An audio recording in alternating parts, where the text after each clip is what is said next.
Dans ta façon de gérer les mecs, tes relations, tes émotions, tout ça, il y a quelque chose de totalement contre-intuitif et qui est à la fois contre-productif de malade mental. Alors je vais aller droit au but parce que ton temps a de la valeur tout comme le mien. On va aller directement à l'essentiel. C'est lorsque ce mec rentre dans ta vie, tu le mets au centre de ton échiquier. Tes anciens centres d'intérêt deviennent secondaires, annexes, fioritures, comme si finalement, abracadabra, il n'y a plus que lui qui compte. Tu fais ça parce que tu veux briller à ses yeux. Tu fais ça parce que toi, ça vient te sécuriser. Tu fais ça parce qu'il y a une flopée de raisons, et je t'invite peut-être même à me les dire en commentaire, comme ça, moi, j'apprends également à travers cette vidéo. Mais ce qui est sûr et certain, c'est que de la partie adverse, en tant qu'homme, ce comportement, au début en tout cas, ça va être mimé.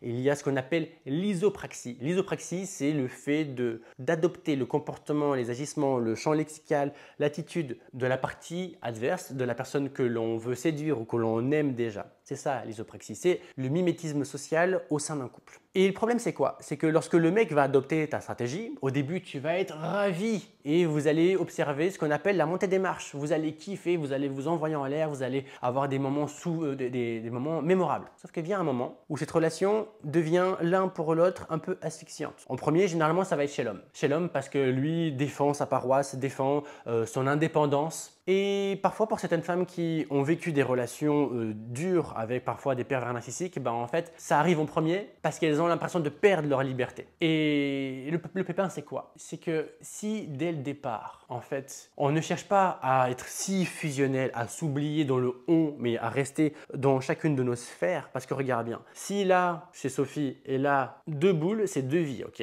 Elles s'approchent, ils se reniflent le cul, ça sent bon, ça marche du feu de Dieu. Là, ils sont au max, ils sont collés l'un à l'autre. Au sein de Sophie et au sein de Bob, il y a leur cœur. Sauf que même si là, ils sont au max, ils feront jamais un. Et le problème, il est là. C'est que parfois, dans nos jeux de séduction, dans notre façon d'apprécier les relations, on cherche à être comme ça. Sauf que lorsqu'on est comme ça, on est codépendant. On est dans une asphyxie parce qu'on n'est plus en capacité de respirer individuellement. Et le problème, c'est que lorsque l'homme s'en rend compte, juste après la montée des marches, il y a une volonté de saboter la relation. Ce n'est pas véritablement une volonté de saboter la relation, c'est une volonté de rétablir l'ordre, une volonté de défendre son propre intérêt parce qu'il a peur de perdre son terrain, ses hobbies, ses copains, etc. Et c'est comme ça en fait que du coup, il va s'éloigner de toi. Alors que si de base, dès le début, tu prends le pli de venir valoriser ton temps, ton énergie et de dire que tu n'es dispo que de tel à tel moment et que du coup, par mimétisme, plus précisément par isopraxie, la partie adverse peut à son tour s'octroyer le même luxe sans avoir à culpabiliser, à partir de ce moment-là, tu crées un contexte, un terrain fertile pour que votre relation puisse s'enraciner en profondeur et pousser à un niveau stratosphérique beaucoup plus sain et bienveillant mutuellement l'un envers l'autre. L'objectif de cette vidéo était très simple. En conclusion,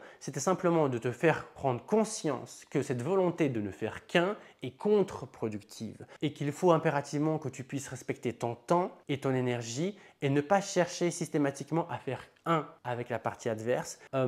Dès le début, faire en sorte de savoir dire non. Toute cette vidéo tient dans cette volonté par moment à dire non pour ne pas s'oublier dans le nous. Si ça te tient à cœur, tu peux venir converser avec moi, soit directement dans les commentaires, soit si c'est pour un truc beaucoup plus privé pour que tu puisses me raconter ton histoire et que je puisse rebondir là-dessus avec ma casquette de connard bienveillant. Ça se passe alors dans la section DM sur Instagram. À toi de voir. Quoi qu'il en soit, je te souhaite une très bonne journée. Tu prends soin de toi et sois consciente des choses que tu entreprends. Ne duplique pas à chaque fois le même schéma relationnel. Sois pas juste pétatrice, mais actrice.